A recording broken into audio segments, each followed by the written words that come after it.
गोकर्ण जी महाराज तो पढ़ने लिखने चले गए गुरुकुल में। इधर धुंधकारी क्या करता है, 5-7 कुत्तों को साथ रखता, दिन भर पूरे गांव में घूमता, कहीं कोई पिंड दान करता था उसी को ला करके खा लेता था। और तो साथी साथ में ले जाता, कहते देखो कुएं में कितने मेढक हैं। जैसे साथी बालक कुएं में देखने लगते, पीछे से धक्का दे देता और बेचारे छोटे छोटे बालक कुएं में गिर जाते। धुंधकारी ने ऐसा अत्याचार मचाया पूरे गांव में। गांव के लोग 10-10 लोग रोज आते उलाहना देने के लिए। आत्मदेव जी बड़े व्याकुल हो गए। धुंधकारी को समझाया, धुंधकारी ने एक ऐसा मौका जमाया कि की बुद्धि खुल गई। अब तो पश्चाताप करते हैं कि अभी तक मैं पुत्र के लिए दुखी था, आज मैं कुपुत्र से दुखी हो गया। इससे अच्छा पुत्र नहीं होता। संयोग से श्री गोकर्ण महाराज आज आ गए हैं। से श्री आत्मदेव जी ने बताया। गोकर्ण महाराज है तो पुत्र अपने पिता को समझाते हैं कि हे पिताजी, न चेन्द्रस्य सुखम किंचित न सुखम चक्रवर्तिनः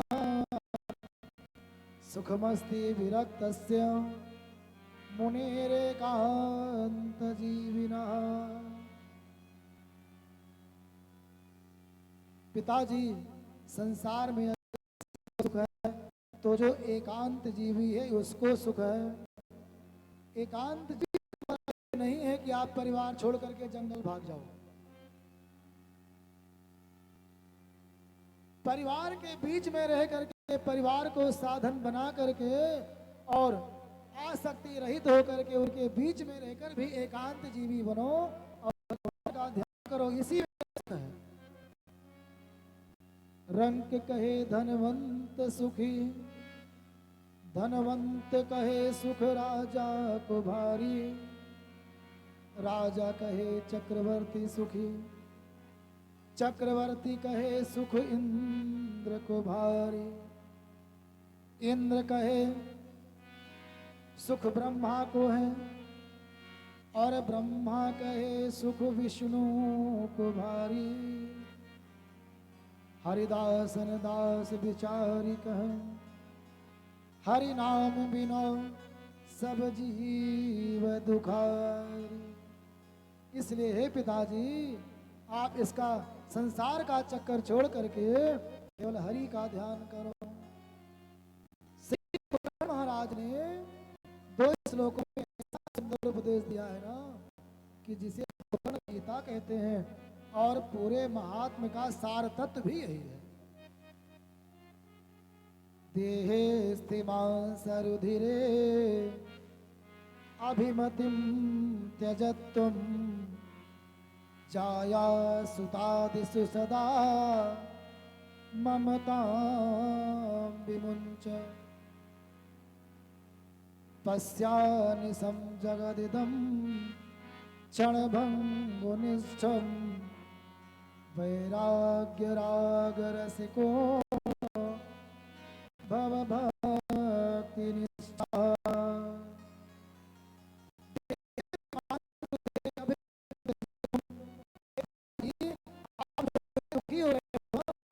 दुख यह है कि तुम धुंधकारी को अपना पुत्र मानते हो, जबकि वह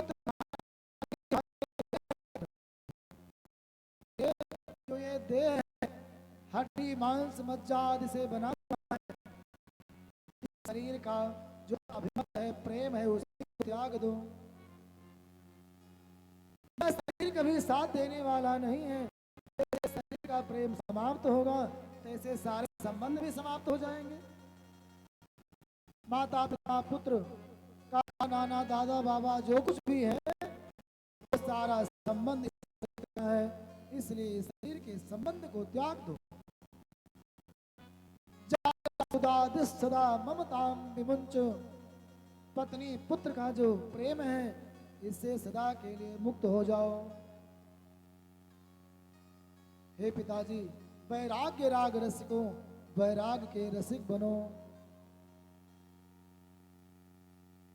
और धर्मम भजस सत्यम त्यज लोक धर्मान, धर्म का भजन करो, धर्म का पालन करो, लेकिन परम धर्म का पालन करो। जो लोक धर्म है इस लोक धर्म को छोड़ दो। धर्म दो प्रकार का है, एक तो है लोक धर्म और एक है परम धर्म। तो लोक धर्म को ही कर्तव्य कहते हैं अथवा व्यवहार कहते हैं। यहाँ के लोगों के प्रति हमारा क्या धर्म है, माता के लिए क्या धर्म है, पिता के लिए क्या धर्म है, भाई के लिए हमारा क्या कर्तव्य क्या धर्म है, तो कर्तव्य को ही धर्म कहते हैं। इसलिए हे पिताजी, जो यहाँ का कर्तव्य है, यहाँ का धर्म है, इसको त्याग करके जो परम धर्म है ईश्वर की प्राप्ति, उस धर्म का भजन करो और इसी से तुम्हारी मुक्ति हो जाए। अन्य से दोष गुण चिंतन मास मुक्त्वा, दूसरे के दोष और गुण दोनों देखना बंद करो। और जिस दिन लोगों के दोष और गुण को देखना बंद कर दोगे, उसी दिन निश्चित हो जाओगे। महात्माओं ने तो कहा है कि लोगों का गुण देखना चाहिए, दोष नहीं देखना चाहिए। खोजो पर गुण अपने दोष, अपना दोष देखो, दूसरे का गुण देखो। लेकिन यहाँ श्री गोकर्ण जी कहते हैं कि किसी का दुख, किसी का दोष और गुण दोनों मत देखो। क्यों? क्योंकि अगर जब गुण देखोगे तो उस व्यक्ति के प्रति प्रेम बढ़ जाएगा, और ये बैरागियों के लिए अनुचित है। जब राग हो गया तब कैसे बैरागी? तो इसलिए किसी का गुण भी मत देखो, उसके गुण के चक्कर में पड़ो, नहीं तो मोह व्याप्त हो जाएगा।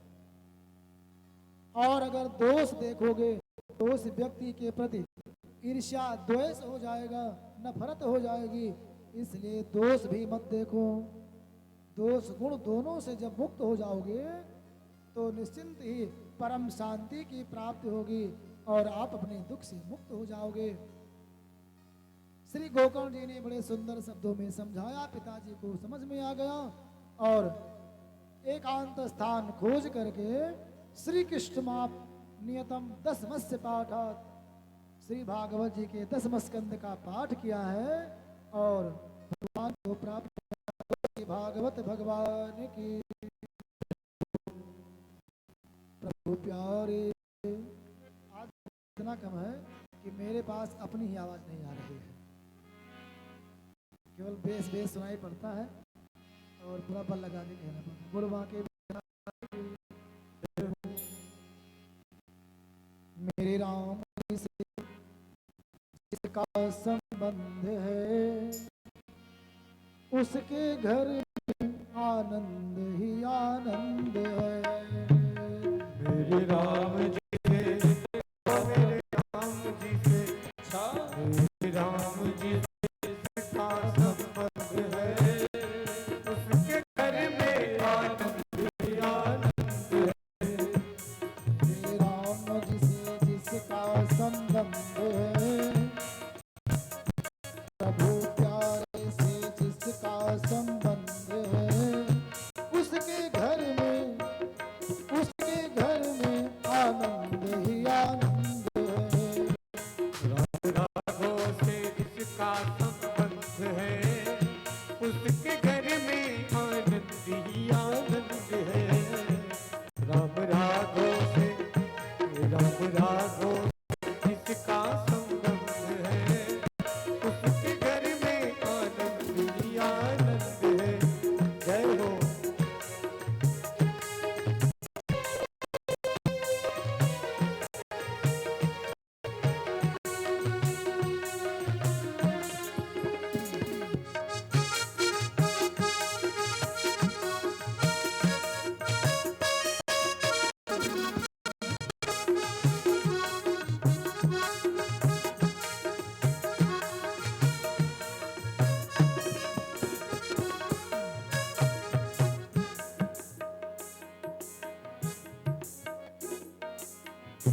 मेरे राम जी से जिसका संबंध है,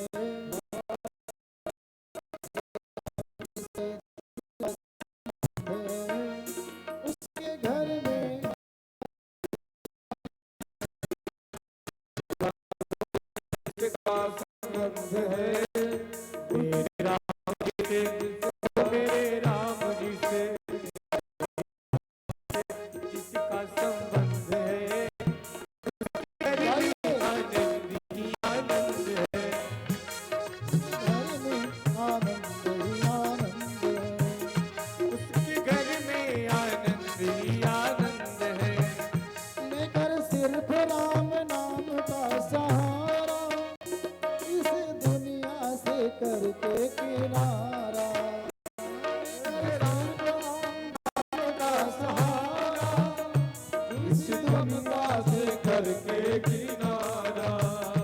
लेकर सिर्फ राम नाम का सहारा, इस दुनिया से करके किनारा।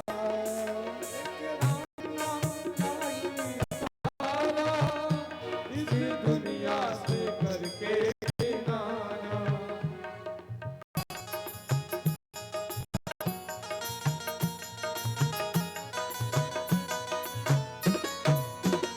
राम जी की, राम जी की, राम जी की रजा में रजामंद है। उसके घर में आनंद ही आनंद है। राम जी की, ओ राम जी की, राम जी की रजा में रजामंद है। उसके घर में आनंद ही आनंद है। प्रभु प्यारे से जिसका संबंध है, उसके घर में आनंद ही आनंद है।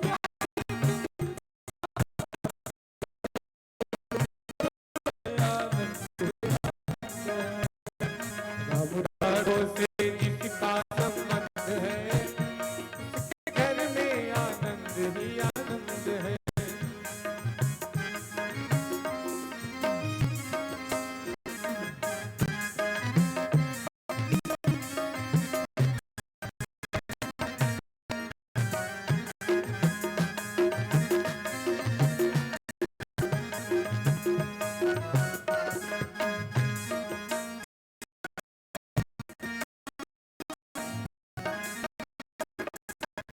बुरी संगत की रंगत से दूर रहे, निंदा चुगली किसी की नहीं करे। संगत की रंगत से दूर रहो, निंदा चुगली किसी की नहीं। संगत से दूर रहे, निंदा चुगली किसी की नहीं करे। बुरी संगत के दूर रहो, निंदा चुगली नहीं करो। संग, इसको सत्संग हर है, जिसको सत्संग हरदम पसंद है। उसके घर में आनंद ही आनंद है। उसके घर में आनंद ही आनंद है। प्रभु प्यारे से जिसका संबंध है,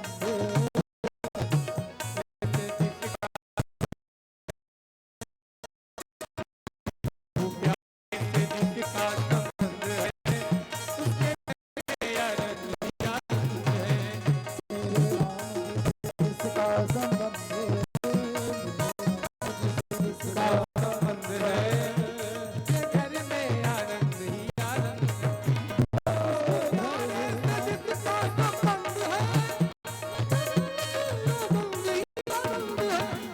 प्रभु प्यारे से जिसका संबंध है वो घर में आनंद ही आनंद है।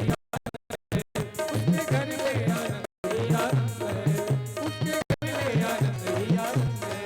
उसके घर में आनंद ही आनंद।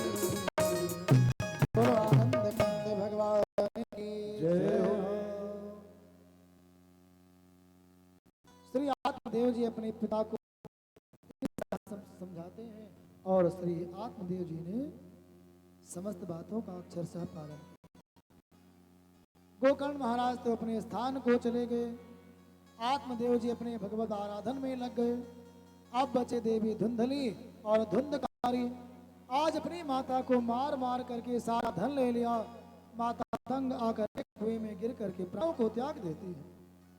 अब तो धुंधकारी स्वच्छंद हो गया, वेश्याओं को घर में लाया और उनको धन चाहिए, चोरी डकैती करने लगा। आज वेश्याओं ने लालच के वश में होकर के धुंधकारी को ही मार डाला। अपनी ब्याहता पत्नी में और जो धन की लोभी पत्नी स्त्रियां हैं उनमें यही अंतर होता है। जो अपनी पतिव्रता पत्नी है, घर में चाहे धन हो ना हो, शरीर में बल हो ना हो, सुंदरता हो ना हो, वो वैसे ही निश्चल प्रेम करेगी। लेकिन जो धन की लोभी स्त्रियां है ना, जैसे धन समाप्त होता है तैसे ही वह दुख देना प्रारंभ कर देगी। आपत्स मित्रम जानीयात युद्धे सूरम ऋणे शुचिम। आपत्ति काल में मित्र की परीक्षा होती है, युद्ध काल में अपनी वीरता की परीक्षा होती है। आपने किसी से कर्जा ले रखा है तो उसको वापस करने में आपकी परीक्षा होती है। और जब अपने पास धन घट जाता है ना, तब पत्नी की परीक्षा होती है। तो धुंधकारी के पास धन कम हुआ तो वेश्याओं ने परेशान किया, ज्यादा धन हो गया, उसको लेने के चक्कर में मार करके और आंगन में ही गाड़ करके सब चंपत हो गए।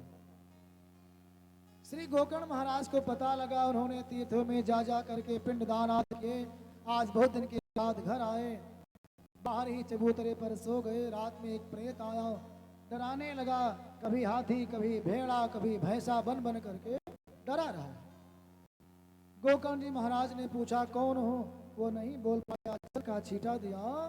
तब प्रेत ने कहा कि अहम भ्राता त्वदीयोऽस्मि धुंधकारीति नामता स्वकीयेनेव कर्मेण ब्रह्मत्वं नाशितं। मैं आपका भाई हूं, मेरा नाम धुंधकारी। मैं ब्राह्मण तो था, लेकिन अपने बुरे कर्मों से मैंने ब्रह्मत्व का नाश कर दिया। ब्रह्मत्व नाशतम मया। अब धुंधकारी को पश्चाताप हो रहा है। देखो, मनुष्य का जीवन ही दुर्लभ है, और मनुष्य के जीवन में अगर ब्राह्मण का शरीर मिल जाए ना, तो ये परम दुर्लभ है। क्योंकि ब्राह्मण कोई मनुष्य नहीं है, ना ब्राह्मण कोई शरीर है, ना ब्राह्मण कोई जाति है। ब्राह्मण एक विचार है, ब्राह्मण एक संस्कार है। अगर ब्राह्मण अपने संस्कार पर रहता है ना, ईर्ष्या द्वेष से रहित होकर के केवल अपने कर्तव्यों के पालन में लगा हुआ है, और अपनी आराधन में गायत्री मंत्र के जप में अग्नि में कुछ स्वाहा सुधा करता है, अपने खटकर्म में दान देना दान लेना, विद्या पढ़ना पढ़ाना, अर्थात जो ब्राह्मण के विशुद्ध उनको करता है। आज का समय व्यापार भी कर सकता है, क्योंकि कर्मों का विभाग किया गया है, कौन कौन लोग कौन कौन सा कर्म कर सकते हैं और कौन कौन सा। तो इसलिए ब्राह्मण भी व्यापार का काम कर सकते हैं, बहुत दोष नहीं है। फिर भी जो भी करते हैं निष्ठा से करें, मानी चोरी कपट निंदा से बच करके अगर ब्राह्मण बने रहते हैं ना, और नित्य गायत्री का जप करते हैं, तो ब्राह्मणों से कोई टक्कर देने वाला नहीं रहता। तो इसलिए अगर ब्राह्मण का शरीर मिला है तो अपने ब्रह्मत्व की सिद्धि करनी चाहिए, नहीं तो बाद में धुंधकारी की तरह पश्चाताप होता है। ब्रह्मत्व को नष्ट कर दिया। आज मैं आया हूँ, गोकर्ण जी ने कहा मैंने इतने पिंडदान किए, तुम्हारे लिए तुम्हारी मुक्ति नहीं हुई। धुंधकारी ने कहा एक बार नहीं सैकड़ों बार पिंडदान करोगे, मेरी मुक्ति होने वाली नहीं है। तब क्या करें? धुंधकारी ने कहा भैया कोई और उपाय सोचो। प्रातः काल हुई, गोकर्ण महाराज सूर्य भगवान के भक्त थे, नित्य हजारों की संख्या में गायत्री का जप करते थे। गायत्री श्री सूर्य भगवान का मंत्र है।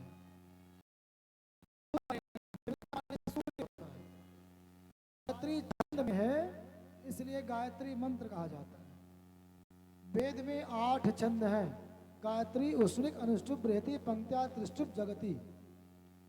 तो 24 अक्षर से शुरू करके 24, 26, 28, 32, 34, 36, 48 अक्षर तक जो है गायत्री मंत्र वेद के छंदों की संख्या जाती है। उसके बाद फिर महाजगती ऐसे ऐसे हो जाता है। तो गायत्री में 24 अक्षर, 3 चरण हैं, इसलिए गायत्री कहते हैं। लेकिन यह मंत्र श्री सूर्य भगवान का है। गायत्री मंत्र को पढ़ करके श्री सूर्य भगवान को अर्घ्य देना चाहिए, लाल चंदन, लाल पुष्प डाल करके। तो गोकर्ण महाराज ने श्री सूर्य भगवान से विनती किया, प्रभु कोई उपाय बताइए। श्री सूर्य नारायण भगवान ने प्रेरणा दिया और श्री भागवत जी के कथा सुनाने का उपदेश दिया है। बोलो भागवत भगवान की जय हो। गोकर्ण जी ने आज भागवत जी का आयोजन करने की योजना बनाई है। जगह जगह सूचना पहुंच गई, लोग दूर दूर से आने लगे। सुंदर आसन बनाया गया, श्रोताओं के बैठने की व्यवस्था की गई है। जैसे कथा का महात्म प्रारंभ होना था, तैसे श्री गोकर्ण जी ने देखा कि मेरा भाई प्रेत बन करके आया और पास में 7 गांठ के बांस में प्रवेश कर गए। गोकर्ण जी ने देखा कि प्रेत का प्रवेश हो गया, मंत्र से बांध दिया, क्योंकि प्रेत एक जगह रुक नहीं और उसी बांस को सुरक्षित खड़ा कर दिया। हम लोग जैसे कार्य को खड़ा करते हैं, इसमें पितरों का आह्वान किया जाए, तो कोई पितर हो उनकी मुक्ति हो जाए।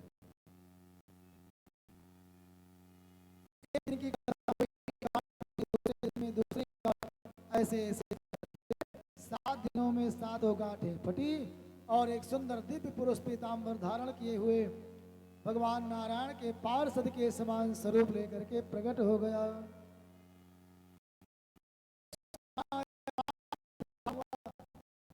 पार्षद लोग जब ले आने लगे ना, तो धुंधकारी ने कहा कि अभी रुके रहो, रुके रहो।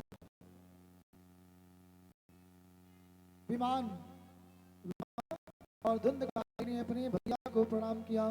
भैया आप धन्य हैं, जो जैसे पापी प्रेत के लिए आपने भागवत कथा का आयोजन किया। आपको बारंबार प्रणाम है।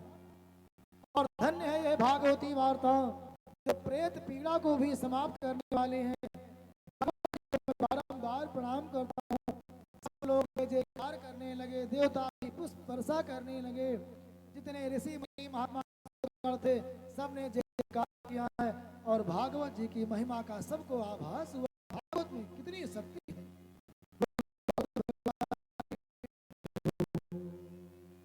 श्री गोकर्ण महाराज में बैठे हैं, सबके लिए आया, इसीलिए ही क्यों आया।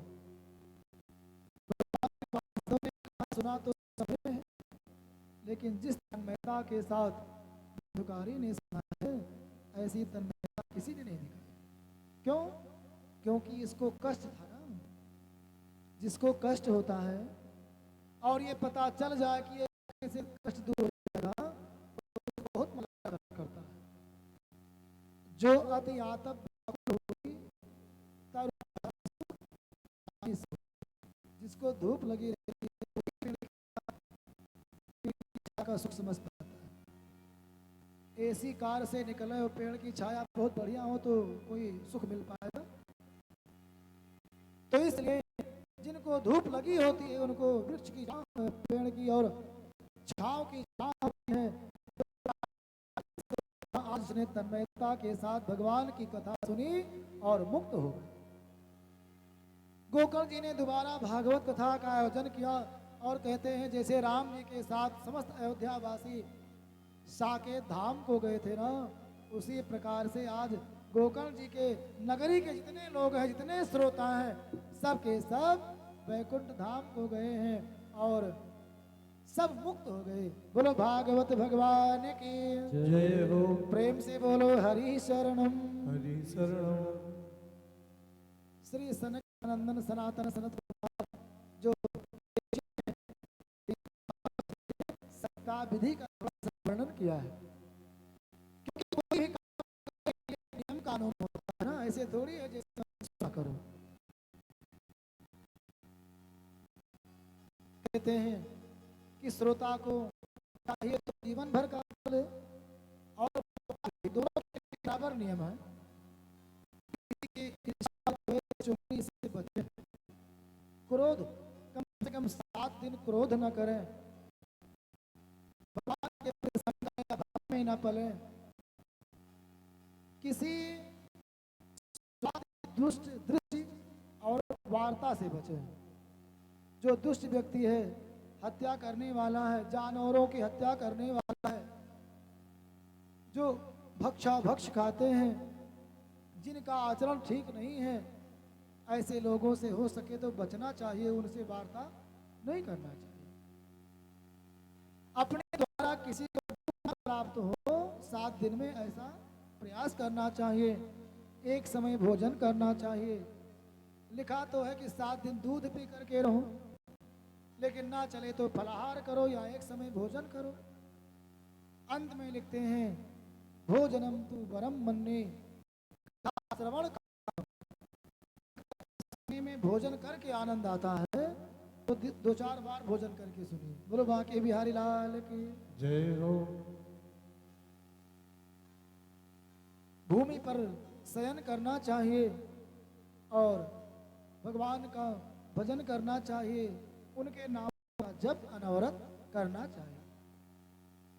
जैसे विवाह में उत्साह के साथ व्यवस्था करते हैं, उतना ही उत्साह भागवत कथा में भी होना चाहिए।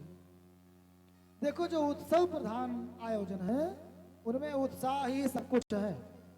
अगर घर के लोग उत्साह में कम रहेंगे तो जितने श्रोता आए हैं इनको भी उत्साह नहीं आएगा। इसलिए चाहे विवाह हो, चाहे कोई मंगल आयोजन हो, चाहे कोई धार्मिक आयोजन हो, इसमें उत्साह की ही प्रधानता होती है। जैसे घर पर आवे अतिथि और अपने घर भर हो तो बेचारा नहीं रुकेगा। इसलिए विवाह आदि मंगल या धार्मिक कार्य में स्वयं सुंदर उत्साहित होकर के, सज धज करके, पीला लाल वस्त्र पहन करके, चंदन मंदन लगा करके और सुंदर आप लोग तैयार होकर के सबकी सेवा में, सुंदर कथा में रहेंगे, सब उत्साह में आएंगे। इसलिए उत्साह की प्रधानता है। विवाह या तादृशं परिकल्पयेत्, और वित्त की भी व्यवस्था वैसे ही करना चाहिए। ये समझाया है। अंत में श्री भागवत जी की महिमा का बखान करते हैं कि किसी को धन चाहिए, पुत्र चाहिए, भौतिक सुख चाहिए या संसार लोक का चाहिए, परमात्मा की प्राप्ति के लिए आयोजन करना है, इन सब के लिए आप भागवत जी का आयोजन कर सकते हैं। बोलो श्री भागवत भगवान की जय हो। गोविंद मेरो है, गोपाल मेरो है, गोविंद मेरो है, गोपाल मेरो है, गोविंद मेरो है, गोपाल मेरो है,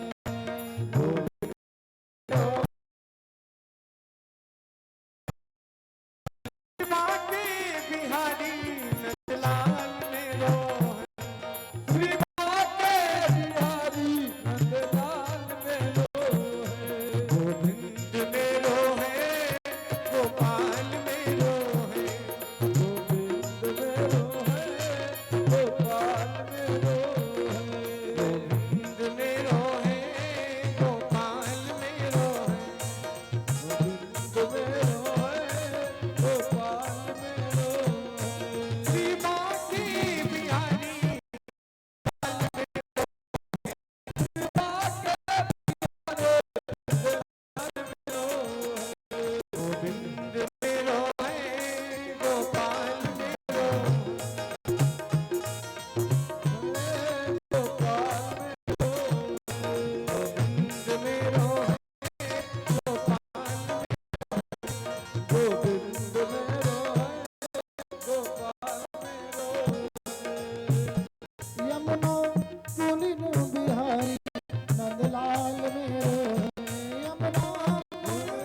बोलो श्री बांके बिहारी लाल की जय हो।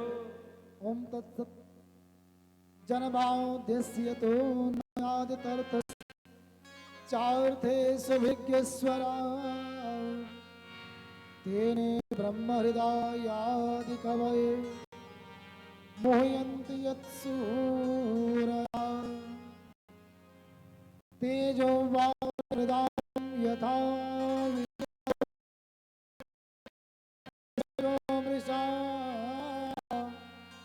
धाम्ना स्वेन सदा निरस्तकुहकं सत्यं परं धीमहि। श्री भागवत जी में श्री व्यास भगवान जब प्रवेश करते हैं ना, तो उन्होंने सत्य का ही ध्यान किया है, सत्यम परम धीमहि। क्यों? क्योंकि सत्य ही ईश्वर है और ईश्वर सत्य में ही रहता है। सत्य सुनिम निहितम च सत्य, सत्य का ही बीज है, सत्य में ही रहता है। सत्य सत्यम हृत सत्य नेत्रम, सत्य ही प्राप्त होता है, सत्य में ही परमात्मा का नित्य वास है। इसलिए सत्य की प्रार्थना किया है। किसी देवता का नाम नहीं लिया। सत्यम परम धीमहि, वह सत्य कैसा है? जन्मादि यस्य यतः, जिसका जन्म आदि कोई नहीं जानता। और दूसरा अर्थ है जो जन्म आदि का हेतु है, कारण है। सुविज्ञ जो स्वराट है, स्वयं राजित है, उसको किसी से प्रशस्ति पत्र लेने की आवश्यकता नहीं है। जो स्वयं प्रकाशमान है, ऐसा परमात्मा तेने ब्रह्म हृदय आदि कवये मोहयन्ति यत् सूरया, और ऐसा स्वराज परमात्मा जिसके लीला से ब्रह्मादि देवता भी मोहित हो जाते हैं। कैसे मोहित होते हैं? अगली पंक्ति में कहते हैं, तेजो वारि मृदाम यथा विनिमयो यत् सर्गो मृषा। जैसे श्री सूर्य भगवान के तेज से कहीं कहीं वारी का भ्रम होने लगता है। इस समय तो गर्मी का महीना है, दोपहरिया में हम लोग देखते हैं दूर तो लगता है पानी भरा हुआ। सड़क पर चलते हैं, दूर देखते हैं 1 किलोमीटर आगे है तो लगता है कि सड़क पर पानी भरा हुआ है, ऐसे चमकती है। तो जैसे सूर्य के तेज में पानी का भ्रम होता है, उसी प्रकार से बड़े बड़े सूरवीर इस माया को सत्य मान लेते हैं, अर्थात भ्रम की स्थिति में पड़ जाते हैं, जिसको मृग मरीचिका कहते हैं। एक मृग बेचारा बड़ा प्यासा था, बहुत देर से जल की खोज में था, खोजते जंगल से बाहर आ गया, देखा विशाल रेगिस्तान पड़ा हुआ है। रेत में दूर तक देखा तो उसको ऐसा लगा कि आगे पानी भरा हुआ है। धूप की तेज चमक जो रेत पर पड़ रही थी, उसको लगा पानी भरा है, और पानी के भ्रम में रेत में प्रवेश किया। प्रवेश करता गया, आगे चलता गया, पानी नहीं मिला। जैसे जैसे आगे बढ़ता मृग, वैसे वैसे वो धूप की चमक जो पानी दिखाई पड़ती थी वो भी आगे बढ़ जाती। बेचारा मृग पानी की खोज में इतनी दूर उस रेत में पहुंच गया कि वहां से ना तो वापस आने लायक रह गया, ना पानी मिला, और अंत में व्याकुल हो करके, अचेत हो करके प्राण को त्याग दिया। यही स्थिति हमारी है। हम लोग इस संसार में सोचते हैं ये कर लेंगे तब सुख मिलेगा, ये कर लेंगे तब सुख मिलेगा, और सुख की खोज में उसी में फंसते जाते हैं। जैसे कोई कीड़ा मकड़ी के जाल में फंस जाता है तो उसको छुड़ाने के चक्कर में हाथ पांव चलाता है ना, और जितने हाथ पांव चलाता है उतने फंसता जाता है। तो ऐसे हम हैं कि इस मृग मरीचिका में फंसे हैं।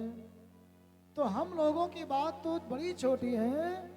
मोहयंत यत सूरया, जितने सूरी लोग हैं, ब्रह्म हृदय आदि कवि, आदि कवि ब्रह्मा जी को भी कहा गया है। वैसे लौकिक रूप से आदि कवि श्री वाल्मीकि महाराज हैं, जिन्होंने पहला ग्रंथ श्री रामायण की रचना किया।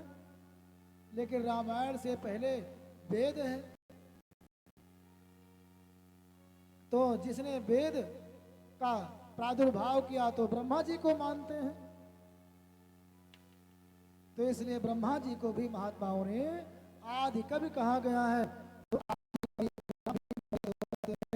ऐसे परम सत्य का हम ध्यान करते हैं। श्री भागवत जी में 3 मंगलाचरण किए गए हैं और कहते हैं कि एक मंगलाचरण और जो दूसरा मंगलाचरण है, धर्म प्रोज्झित कहे तवोक्त परमो निर्मत्सराणाम सताम वेद्यम वास्तवमत्र वस्तु शिवदम तापत्रयोन्मूलनम। श्रीमद्भागवते महामुनिकृते किम वा पैरीश्वरा सद्यो हृत अवरुद्धते कृतवे शुश्रूषुभिः तत्क्षणा। ये दूसरा मंगलाचरण सुखदेव महाराज ने किया है। और जो तीसरा मंगलाचरण है, निगम कल्प तरोर्गलितम फलम, इसे कहते हैं श्री सूत जी ने किया है। अर्थात 3 मंगलाचरण 3 महात्माओं ने किया है और तीनों मंगलाचरण का अपना महत्व है। इसमें अनुबंध चतुष्टय की भी बात हुई है। कथा सुनने के पहले एक प्रकार का अनुबंध होता है। कथा को कौन सुन सकता है? तो कहते हैं कि विषयाधिकारी संबंध प्रयोजन, 4 प्रकार के अनुबंध हैं कि इस कथा का विषय क्या है, इस कथा को सुनने सुनाने का अधिकारी कौन है, कथा का हमसे इस संसार से आज से इससे संबंध क्या है, और कथा सुनने कहने कराने आयोजन करने का प्रयोजन क्या है। तो संबंध की बात अगर करें तो अधिकारी की अगर बात करें तो कथा का अधिकारी वह है निर्मत्सरा। जो निर्मत्सर है वही इस कथा को सुनने और कहने का अधिकारी है। निर्मत्सर जानते हैं? मत्सर माने होता है ईर्ष्या द्वेष। तो मत्सर जैसे मच्छर होता है ना, किसी को सुंदर सोता हुआ देखता है ठाठ से, तो ऐसे आ जाता है खून जांच करने के लिए। वो किसी को सुखी नहीं देख पाता। जैसे कोई शांति से सोता है तुरंत आकर जगा देता है, अर्थात किसी की शांति उसको पसंद नहीं है। ऐसे जितने ईर्ष्यालु लोग हैं वे भी किसी को देखते हैं कि ये व्यक्ति शांत से रह रहा है सुख से, तो बीच में अड़ंगा डालने के लिए कुछ ना कुछ कर देंगे। तो ये कौन लोग हैं? ये मत्सरी लोग हैं। इनके हृदय में मत्सर है, ईर्ष्या है, डाह है। तो जिनके अंदर यही चीज नहीं है, जो मत्सर है, वही इस कथा के कहने सुनने के अधिकारी हैं। और मंगलाचरण का तात्पर्य क्या है? मंगलाचरण में 2 शब्द हैं, मंगल और आचरण। अगर हमारा आचरण मंगल है तो हमारे हृदय में मंगल भवन रहेंगे। मंगल भवन अमंगलहारी द्रवो दशरथ अजिर बिहारी। तो आचरण हमारा अगर मंगल है तो मंगल भवन हृदय में रहेंगे, और आचरण मंगल नहीं है तो वे यहाँ पर दिखाई नहीं देंगे, दर्शन नहीं देंगे। इसलिए मानो पहले मंगलाचरण करके बताया कि पहले अपने आचरण को मंगल बनाओ, अपने व्यवहार को मंगल बनाओ। अगर सदाचरण है तो आप भगवान को प्राप्त कर लोगे, भागवत जी की कृपा प्राप्त हो जाएगी। और अगर आचरण आपका दुराचरण है तो आप कभी भी इस भागवत का सुख प्राप्त नहीं कर पाओगे। इसलिए मानो मंगलाचरण करके आज यह संकेत दिया है। श्री सूत जी महाराज से शौनकादि ऋषियों ने 6 प्रश्न किए हैं। पहला प्रश्न किया मानव का वास्तविक धर्म क्या है। दूसरा प्रश्न किया कौन से देवता या ईश्वर सबसे श्रेष्ठ हैं। तीसरा प्रश्न किया है कि जब ईश्वर का नाम अजन्मा है तो बार बार अवतार क्यों लेते हैं? और मैंने सुना है 24 अवतार, वे 24 अवतार कौन कौन से हैं? आगे प्रश्न किया भगवान के अवतार लेने का कारण क्या है? और एक बड़ी महत्वपूर्ण बात पूछा कि कथा का तात्पर्य क्या है? लोग हरदम कहते हैं कथा सुनो, कथा सुनो, कथा सुनो। कथा से मतलब क्या है? कथा कोई यही नहीं है कि मंच बनाओ, कोई साधु महात्मा ब्राह्मण आवे कथा सुनावे। अपने गांव में, अपने घर पर हैं, अपने माता पिता के पास बैठते हैं, वृद्ध जन गांव के हैं जो किसी कार्य में सफल हो गए हैं, जिनकी कीर्ति का लोग बखान करते हैं, उनके पास अगर आप बैठ गए, उन्होंने आपको कुछ बातें ऐसी बता दिया जिससे आपका कल्याण हो जाए ना, तो वही तो कथा है। किसने कौन सा गलत कार्य किया तो उसको उसका परिणाम भोगना पड़ा, किसने अच्छा काम किया उसको कौन सा अच्छा फल प्राप्त हुआ, यही बताना, यही सुनना, यही तो कथा है। तो कथा ही संसार में ऐसी है जो कल्याण प्रदान करती है, इसके अलावा और कोई उपाय नहीं है। क्योंकि महापुरुष कहते हैं कि अगर तुम अपने जीवन की गलतियों से सीखने का प्रयास करोगे ना,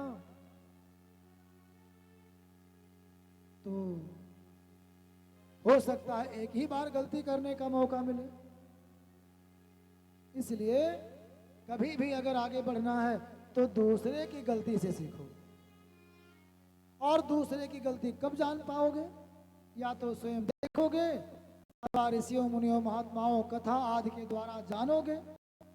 इसलिए कथा ही एक मात्र ऐसा उपाय है कि जो हमें कल्याण प्रदान कर सकता है। आज के जो नेचुरलिज्म हैं, प्रकृतिवादी हैं, या कणाद के सिद्धांत को मानने वाले हैं, यावत जीवे सुखम जीवेत ऋणम कृत्वा घृतम पिबेत भस्मीभूतस्य देहस्य पुनरागमनम कुतः। जो कहते हैं कि जब तक जियो सुख से जियो, कर्जा लेकर घी पियो, तब जब उनकी बात माने तो सारा संसार चौपट हो जाएगा। हमारा मन करता है फला चीज बड़ी सुंदर है, लाओ लेकर जाए, चोरी कर ले, तब तो सब लोग ऐसे अगर मानने लग जाए कि जो मर्जी आवे वही करो, तो संसार का ताना बाना बिगड़ जाएगा। तो इसलिए अपने आचरण को मंगल रखना है और कथा सुनना है, दूसरे की गलती से सीखना है, दूसरे की अच्छाई से सीखना है, यही कथा है। अगला प्रश्न किया है कि भगवान आते हैं यहाँ पर धर्म की स्थापना करने, धर्म की स्थापना करते हैं, लेकिन भगवान जब चले जाते हैं तो धर्म किसकी शरण में रहता है? इन सुंदर प्रश्नों को जब सुना है ना, तो श्री सूत जी महाराज बड़े प्रसन्न हुए और मन प्रफुल्लित हो गए, करुणा हृदय में व्याप्त हो गई। संसार नाम करुणया पुराण गुह्यम, जैसे हृदय में करुणा का संचार हुआ, तैसे पुराण प्रवचन प्रारंभ हो गया। ये जो करुणा है ना, करुणा में बड़ा गुण है। श्री वाल्मीकि महाराज को जब करुणा प्राप्त हुई, तमसा नदी के तट पर माध्यम दिन सवन के लिए जा रहे थे, वन की शोभा को देखा, सुंदर पशु पक्षी देखा, बड़े आनंद में मगन थे। देखा एक क्रौंच पक्षी का जोड़ा सुंदर विहार कर रहा है, देख करके थोड़ा सा प्रसन्न हुए ही थे कि किसी बहेलिए के द्वारा मारा गया बाण आकर के क्रौंची के जोड़े में से एक पक्षी को लग गया। बेचारा खून में लथपथ छटपटाता व्याकुल अपने प्राण को त्याग दिया। क्रौंची जोर जोर से विलाप करने लगी। जैसे यह दृश्य श्री वाल्मीकि महाराज ने देखा, हृदय में करुणा व्याप्त हो गई। और जैसे करुणा व्याप्त हुई, स्वतः ही एक श्लोक निकल पड़ा, मां निशा त्वमगमः शाश्वती समा यत् क्रौंच मिथुनादिकम् अवधि काम मोहितम। हे ही पहेलियां तुमने काम से मोहित विहार कर रहे इन पक्षियों के जोड़े में से एक का वध किया है। तुम सोचते हो कि जीवों को कष्ट दे करके मुझे शांति मिलेगी? जीवन में कभी शाश्वत शांति को नहीं प्राप्त कर सकोगे। करुणा हृदय में व्याप्त हुई, संसार का पहला काव्य निकल पड़ा। अब तो सोचने लगे ये काव्य क्यों निकला, श्लोक कैसे निकल गया। अनुष्टुप छंद में सुंदर सा श्लोक प्रकट हो गए। विचार कर ही रहे थे, तब तक ब्रह्मा जी आए। ब्रह्मा जी ने कहा, महात्मन ये मेरी इच्छा से ही प्रकट हुआ है। अब तुम्हें इसी के आधार पर रामायण की रचना करना है। राम जी जो जो चरित्र कर रहे हैं उन सबको तुम जान पाओगे, और जो भगवान ने गुप्त रीति से भी कोई काम किया होगा वह सारा आपको ज्ञात हो जाएगा। वाल्मीकि जी ने कहा अगर कोई बात गलत हो जाए तब? ब्रह्मा जी ने कहा गलत ही नहीं होगी। मैं यहां तक कहता हूं जो आप लिख दोगे वही राम जी करेंगे। और सुंदर 24,000 श्लोकों का सुंदर रामायण तैयार किया। जैसे श्री व्यास जी ने अपने पुत्र श्री सुखदेव जी को भागवत पढ़ाई है ना, उसी प्रकार श्री वाल्मीकि जी ने अपनी कथा, रामायण कथा कुश और लव को पढ़ाई है। और वही कुश लव जा करके राम जी को सुनाते हैं, फिर हम सबके समक्ष वो राम कथा। तो वो राम कथा कैसे प्रकट हुई? करुणा से प्रकट हुई। आज श्री सूत जी महाराज जी के हृदय में भी करुणा व्याप्त हो गई और अपने गुरु को प्रणाम किया है। फिर भगवान को प्रणाम करके कहते हैं कि जो आपने पूछा कि मानव का धर्म क्या है, केवल एक ही धर्म है, दूसरा कोई धर्म ही नहीं है। क्या है? सवै पुंसाम परो धर्मो यतो भक्तिरधोक्षजे। व्यक्ति का, जीव का एक ही धर्म है, भक्ति अधोक्षजे। अधोक्षज भगवान नारायण के चरणों में प्रेम हो जाए, यही एकमात्र धर्म है। महात्माओं ने कहा भक्ति हो गई तब क्या होगा? तो श्री सूत जी कहते हैं कि जब भक्ति प्राप्त हो जाए तो भक्ति का विवाह भगवान के साथ में कर दो। वासुदेवे भगवती भक्ति योग प्रयोजिता। उस भक्ति योग को भगवान के साथ प्रायोजित कर दो, मतलब जोड़ दो, भगवान के साथ अपनी भक्ति को विवाह कर दो। और विवाह के बाद क्या होता है? बेटे बेटी जन्म होते हैं ना। तो यहां पर किसका जन्म होगा? श्री सूत जी महाराज कहते हैं जनयत्यासु वैराग्यम ज्ञानम चायद हेतुकम। जब भक्ति का भगवान के साथ संबंध हो जाएगा तो ज्ञान और वैराग्य नाम के दो बालक उत्पन्न होंगे। और जब ज्ञान वैराग्य प्राप्त हो जाएंगे ना तो परमपिता परमात्मा की प्राप्ति हो जाएगी। बोलो श्री भागवत भगवान की जय हो। प्रेम से बोलो हरि शरणम हरि शरणम।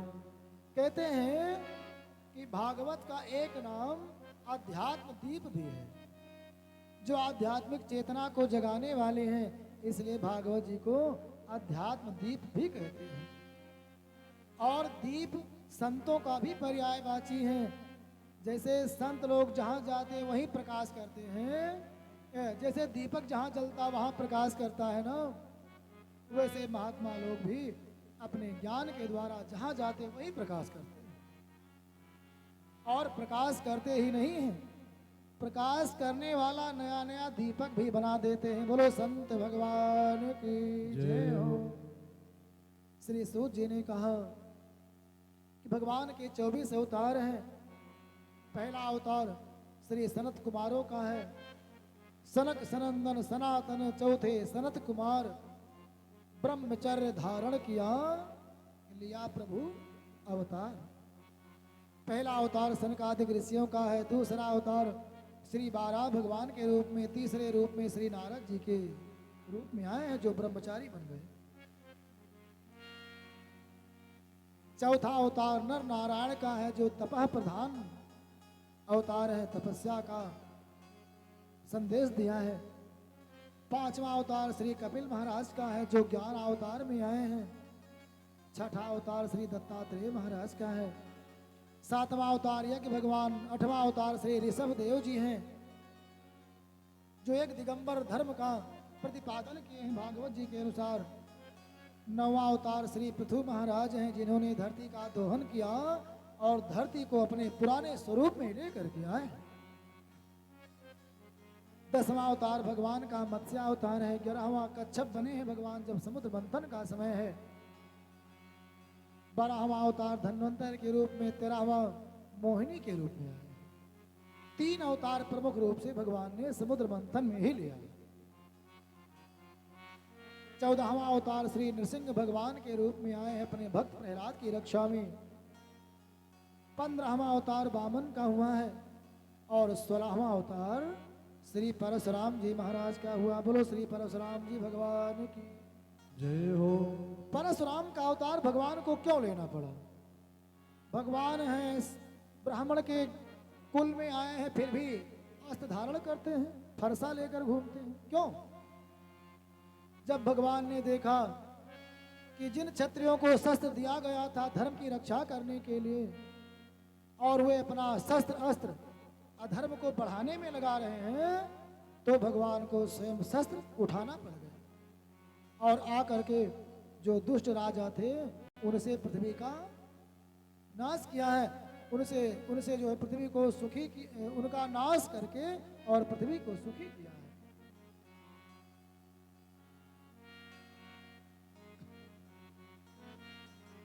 परशुराम के रूप में भगवान आए हैं और 17वां अवतार श्री व्यास भगवान का है। 18वां अवतार श्री राम जी के रूप में भगवान आए हैं। 19वां अवतार श्री बलराम जी का है। 20वां अवतार श्री कृष्ण भगवान का है। बोलो श्री बांके बिहारी लाल की जय हो। कहते हैं कि 21वें अवतार के रूप में श्री बुद्ध महाराज का जन्म होगा। जब भागवत जी की रचना हुई तब कहते हैं होगा, क्योंकि अगर आज के हिसाब से जोड़े तो उत्तर वैदिक काल में श्री भागवत जी की रचना हुई तो लगभग 6000 साल तो हो ही गए और बुद्ध के अवतार को लगभग 30-3500 साल हुआ है। तो कहते हैं बुद्ध का अवतार होगा आज के हिसाब से हो गया है। 22वां अवतार कल्कि महाराज का होगा। 22 अवतारों की बात श्री भागवत जी में महात्मा श्री सूत जी ने बताई है। कहते हैं कि 23वां अवतार हंस का, 24वां अवतार हयग्रीव का माना गया है। इस तरह से 24 अवतार लेकर के भगवान मानव संदेश देते हैं कि हम 24 अवतार लेकर के 24 घंटे अपने भक्तों की रक्षा करते हैं। बोलो श्री भक्त वत्सल भगवान की जय हो। जगत के रंग क्या देखूं, जगत के रंग क्या देखूं, तेरा दीदार काफी है। जगत के क्या देखूं, तेरा दीदार काफी है। जगत के रंग क्या देखूं, तेरा दीदार काफी है। जगत के रंग क्या देखो, तेरा दीदार काफी है।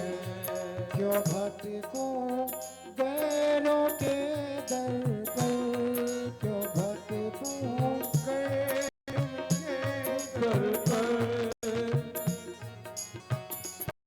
तेरा दरबार काफी है। क्या देखूं, तेरा दी काफी है। जगत के क्या देखूं, तेरा दीदार काफी है। तेरा दीदार काफी है। तेरा दीदार काफी है। तेरा दीदार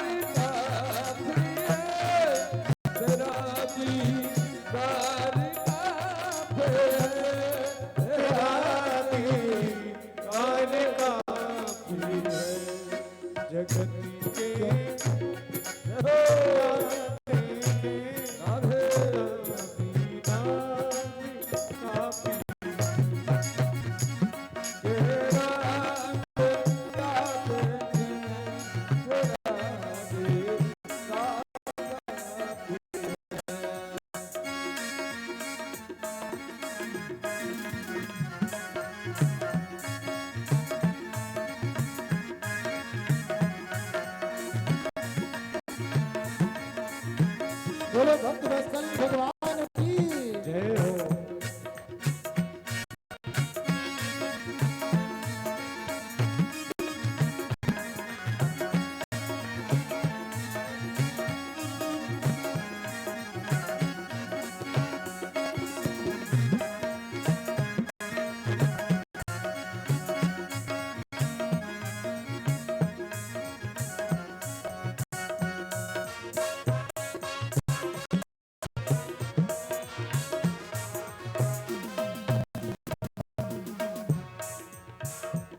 नहीं चाहिए दुनिया के निराले रंग ढंग मुझको, नहीं चाहिए ये दुनिया के निराले मुझको, नहीं चाहिए दुनिया के निराले रंग ढंग मुझको, नहीं चाहिए दुनिया के निराले रंग मुझको। चली जाऊं मैं वृंदावन, चले जाओ मैं वृंदावन, तेरा सिंगार काफी है। चली जाओ वृंदावन, तेरा दीदार काफी है। कि क्या देखे तेरा दीदार काफी है। क्यों भटकूं गैरों के दर पर, क्यों भटकूं लोके दर पर, तेरा तेरा दरबार काफी है।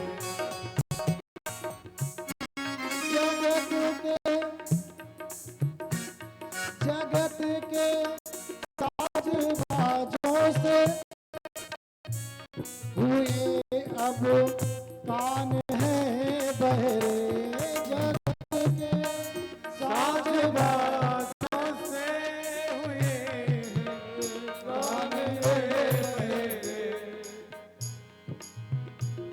वहाँ जाकर सुनो बंसी, वहाँ जाकर सुनो बंसी, मधुर वो तान काफी है। वहाँ जाकर सुनो बंसी, मधुर हो तान काफी है। जगत के रंग क्या देखे, तेरा जगत दीदार काफी है। जगत के रंग क्या देखे, तेरा दीदार काफी है। क्यों भटकूं पैरों के दर पर, क्यों भटकूं पैरों के दर पर, तेरा दरबार काफी है। भटकूंगे के दर पर, तेरा दरबार काफी है। तेरा दीदार काफी है। बोलो भगवान की। श्री सूत जी ने प्रश्न किया। श्री सूत जी से सौनकादि ऋषियों ने प्रश्न किया कि श्री भागवत जी का प्रादुर्भाव कैसे हुआ, श्री सुखदेव जी को आखिर सुनाने की आवश्यकता क्या पड़ी श्री व्यास जी महाराज को। कहते हैं द्वापरे समनुप्राप्त तृतीये युग विपर्ये जातः पराशरादि योगी वासव्याम कलया। द्वापर के प्रारंभ में एक दिन की बात है, श्री व्यास महाराज अपने आश्रम में बैठे हुए थे और उनके मन में बड़ी चिंता थी। मन बड़ा व्याकुल सा लग रहा था। श्री नारायण जी का आगमन हुआ, मानो श्री भगवान ने ही भेज दिया हो। नारद जी ने कहा, महात्मन आपका मुखारविंद मुख को भुलाया क्यों है? जो कमल के सदृश खिला रहता था, वो आज म्लान क्यों है, दुखित क्यों है? श्री व्यास जी ने कहा, महात्मन, मैंने वेदों का विभाग किया। ऋग्वेद से मैंने 4 किया, ऋग्वेद, यजुर्वेद, सामवेद, अथर्ववेद, पैल, जैमिनी, सुमंत, अथर्वण आदि ऋषियों को मैंने चारों वेद पढ़ा दिए। इतिहास पुराण मैंने रोमहर्षण ऋषि को पढ़ा दिया। 17 पुराणों की रचना कर दिया। महाभारत की रचना किया। इतना कार्य करने के बाद भी मुझे लगता है कि मैंने जीवन में कुछ किया ही नहीं है। इसका मतलब क्या है? मुझे अशांति क्यों है? श्री नारद जी हंसने लगे, बोले, महात्मन, आपने जितने कार्य किए हैं ना, 17 पुराण रचे, महाभारत रच दिया, लेकिन आपने कोई ऐसी रचना नहीं की कि जो संत महात्मा, अमलात्मा, विमलात्मा, ज्ञानी जन, तत्व के इच्छुक जिस शास्त्र का अध्ययन कर सके, जिस पुराण को पढ़ सके, आपने वैसा कोई पुराण ही नहीं लिखा। छोटे छोटे तालाबों पर तो कौवे निवास करते हैं। अगर हंस को बुलाना है तो मान सरोवर जैसा सुंदर सा तालाब तैयार करो, अर्थात कोई परमहंस संहिता की रचना करो। व्यास जी ने कहा, महाराज, अब तो मेरे अंदर क्षमता ही नहीं बची है, मैं तो एक अक्षर नहीं लिख सकता। वो समय था तब हो गया। नारद जी ने कहा, व्यास जी, मन में शक्ति का संचार कराओ, भगवान को अपना मानो, तो सारा काम हो जाएगा। व्यास जी के समझ में नहीं आया। नारद जी ने सोचा कोई कहानी सुना दे इनको। तो कौन सी कहानी सुनाए? मन में आया, अपनी ही कहानी सुना दे। नारद जी कहते हैं कि हे व्यास जी, आप तो व्यास हैं, ईश्वर के अंश हैं, मैं अपनी कथा सुनाऊं? मैं तो एक दासी का लड़का हुआ करता था। मेरे पिताजी भी नहीं थे, घर में खाने के लाले पड़े हुए थे, पेट नहीं भरता था। मेरी माता गृहस्थ संतों के आश्रम में गई, साधुओं की सेवा करती, गौ सेवा करती, संत महात्मा आते, उनके साथ भजन कीर्तन करती, और साथ में मैं भी लगा रहता था। संतों के साथ कीर्तन करता, संत लोग भोजन कर लेते, जो कुछ बच जाता था वही शीत प्रसादी में ग्रहण कर लेता था। आपको जानकर आश्चर्य होगा, अगर किसी विद्वान, धर्मात्मा, महात्मा, जीवन मुक्त संत का अगर जूठन मिल जाए तो परमात्मा की प्राप्ति होना कठिन नहीं रह जाता है। तो आज नारद जी कहते हैं कि जब मैं छोटा बालक था, गरीबी में पल रहा था, आश्रम में रह करके पेट पाल रहा था, तो संत महात्माओं का जूठन मिल जाता, जिसको शीत प्रसादी कहते हैं, वही पा करके जीवन व्यतीत करता था। लेकिन मुझे बड़ा आनंद आता था जब वे लोग कीर्तन करते थे, उनके साथ मैं भी कीर्तन करता था। संतों महात्माओं ने चौमासा किया, आषाढ़ से लेकर कार्तिक तक संत महात्मा कहीं जाते नहीं हैं, एक स्थान पर रह करके कीर्तन करते हैं, फिर जाते हैं। जब चतुर्मास पूरा हुआ, जाने लगे, मैं भी उनके साथ जाने लगा। महात्माओं ने कहा, देखो अभी तुम्हारी माता है साथ में ना, तो तुम ही एकमात्र उसके सहारा हो, इसलिए अपने आश्रम पर रहकर भजन करो, और समय आएगा माता चली जाएंगी, उनका जीवन छूट जाएगा, तब तुम संन्यास ले लेना। महात्माओं ने समझा दिया, बालक रुक गया, और महात्माओं ने एक मंत्र दे दिया। कहते हैं श्री नारद जी कि एक मंत्र मुझे प्राप्त हुआ, और उसी मंत्र का मैं नित्य जाप करता रहता।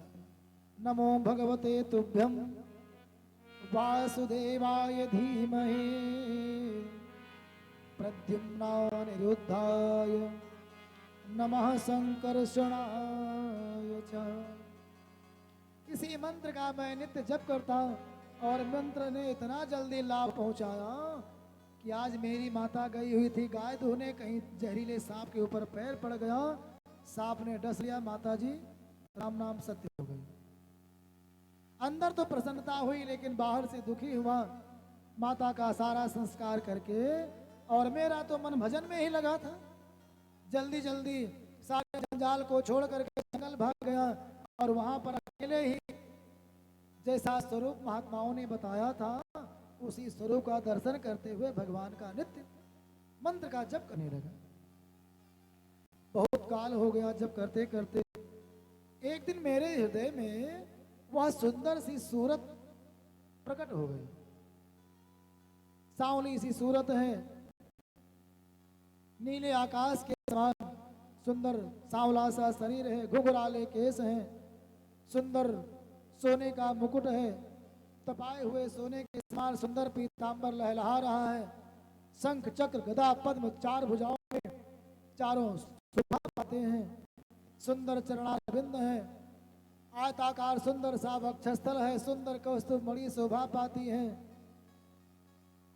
सुंदर वनमाला विभूषित है, और ब्राह्मण का चरण चिन्ह भी शोभा पा रहा है। होठों पर सुंदर मुस्कान है। ऐसा जब मैंने स्वरूप देखा तो आनंद से भर गया। लेकिन कुछ ही क्षण ये आनंद मिला, वह मूर्ति अचानक ही अंतर्धान हो गई। जैसे मूर्ति अंतर्धान हुई, मैं व्याकुल होकर के जंगल में खोजने लगा, जैसे कोई मछली जल से निकाल दी जाए, जल के लिए व्याकुल हो, ऐसे मैं व्याकुल होकर के बार बार खोजने लगा।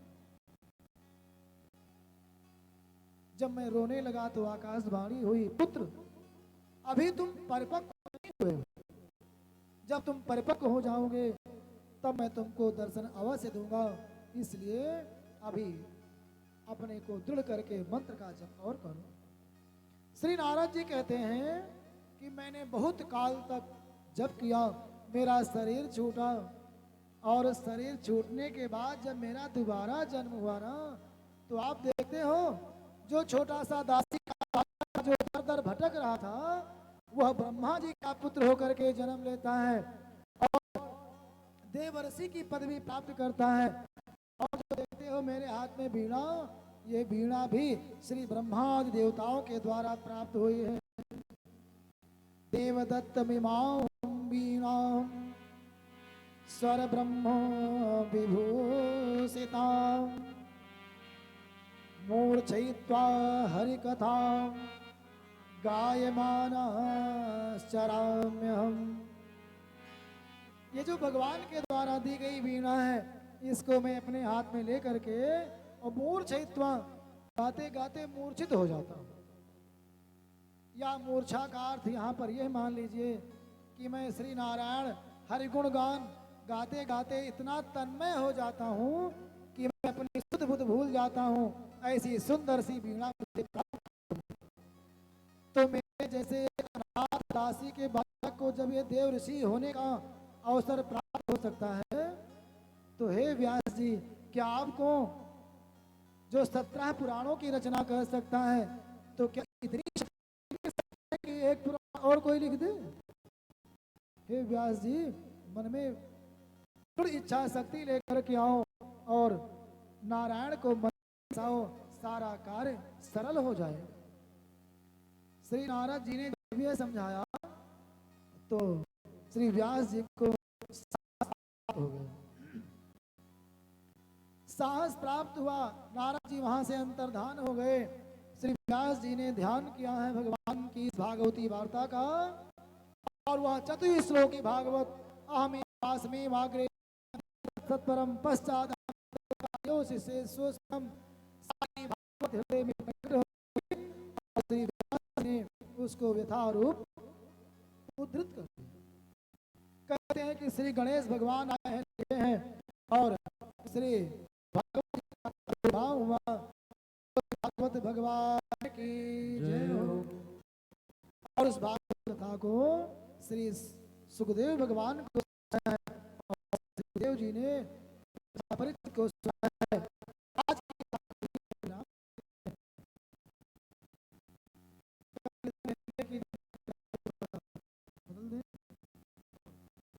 प्रारंभ हो जाए। आज कथा 7:30 पर प्रारंभ हो पाई थी, तो कथा का 3 घंटा स्थल पर हो जाती है।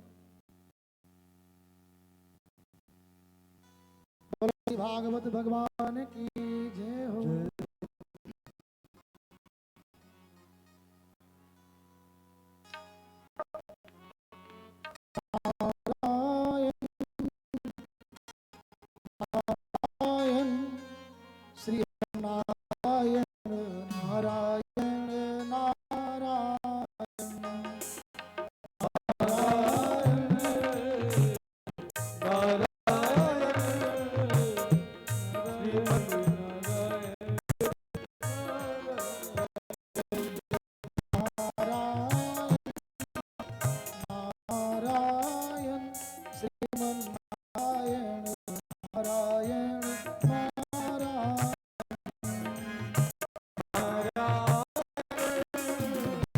नारायण श्रीमन नारायण नारायण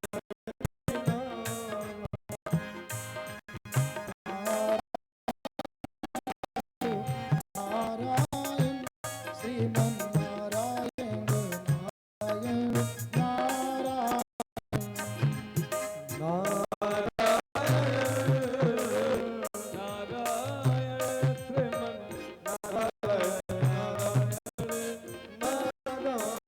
बोलो श्री नारायण भगवान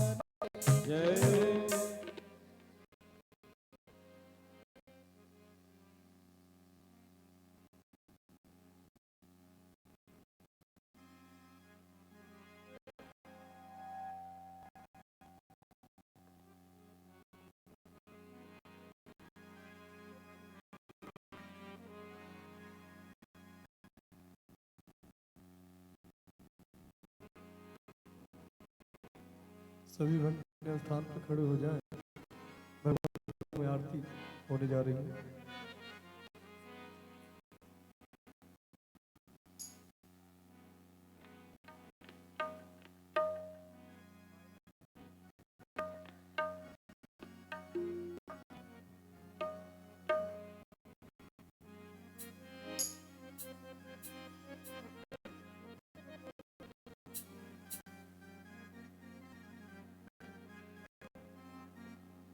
ओम इदगुं हवि प्रजननं मे यस्तुतसवीरगुं सर्वगणगुं तस्मै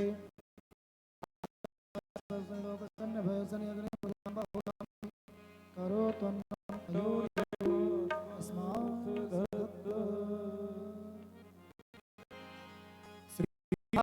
भागवत भगवान की है आरती, पापों को पाप से आरती।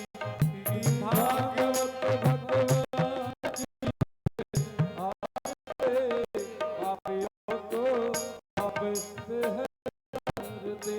श्री भागवत भगवान की है आरती, पापियों को पाप से आरती। भागवत भगवान के है आरती, पापियों को पाप से आरती। ये अमर ग्रंथ ये मुक्ति, ये पंचम वेद निराला है, वो ज्योति जलाने वाला है।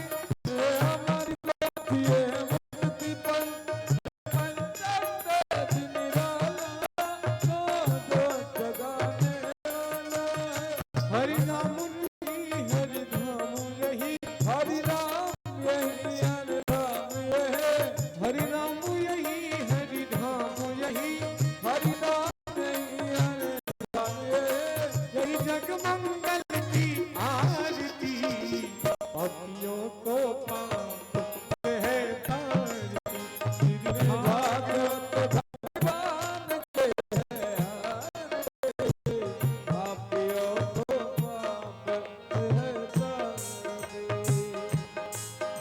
ये शांति गीत पावन पुनीत, पापों को मिटाने वाला है, हर तरफ आने वाला है। ये शांति गीत पावन पुनीत, पापों को मिटाने वाला है, हर तरफ दिखाने वाला है। ये सुख करनी ये दुख हरनी, सुख करनी श्री मधुसूदन की आरती, पापियों को पाप से तारती। श्री भागवत भगवान के है आरती, पापियों को पाप से तारती।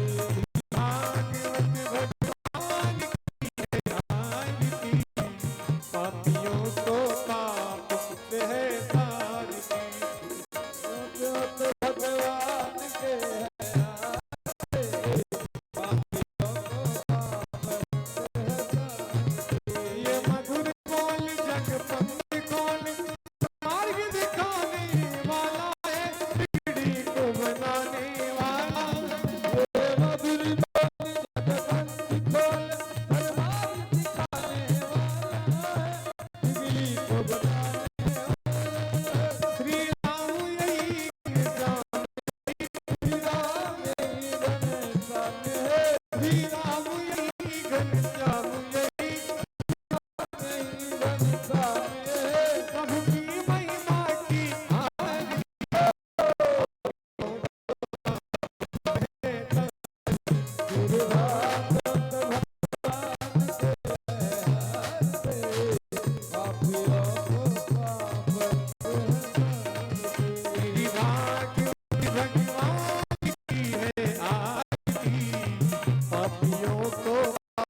गावे, बस करे पंच परम पद पावे।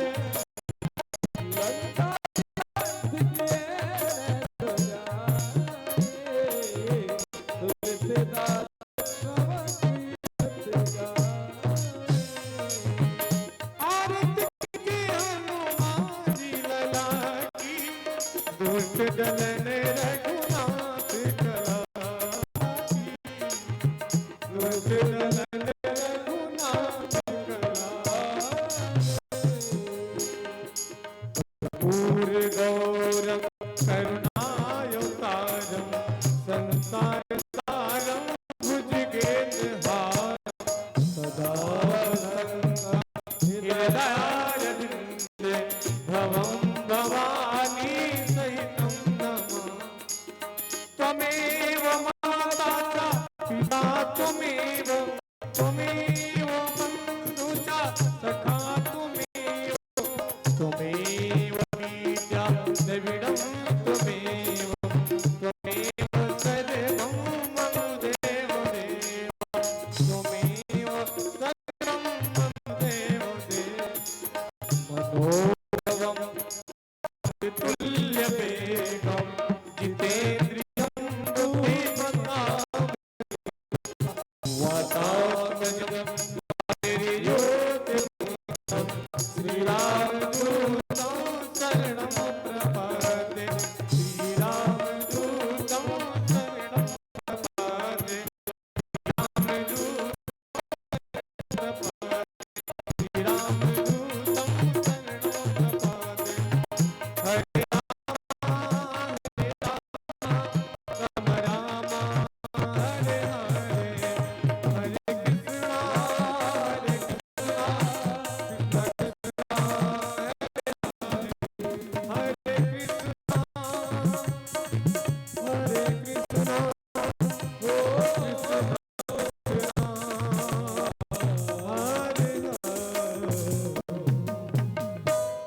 बोलो भागवत महापुराण की जय, बोलो वृंदावन बिहारी लाल की जय, बोलो सामने सरकार की जय, परम पूज्य गुरुदेव महाराज की जय, बोलो यजमान देवता की जय, बोलो जगन्नाथ स्वामी महाराज की जय हो, बोलो आदि शक्ति जननी अम्बा मैया की, बोलो बाराही मैया की, बोलो कनक बिहारी सरकार की, बोलो अनंत बलवंत संत हनुमान महाराज की जय, अयोध्या धाम की जय, बोलो राम जन्मभूमि की जय, जय श्री सीताराम, बोलो भूत भावन भोलेनाथ भगवान की जय, जय श्री राधे।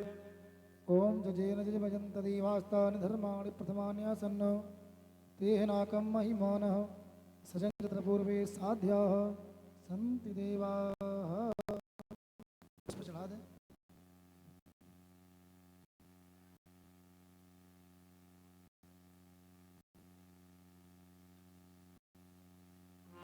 परिक्रमा प्रणाम कर लें।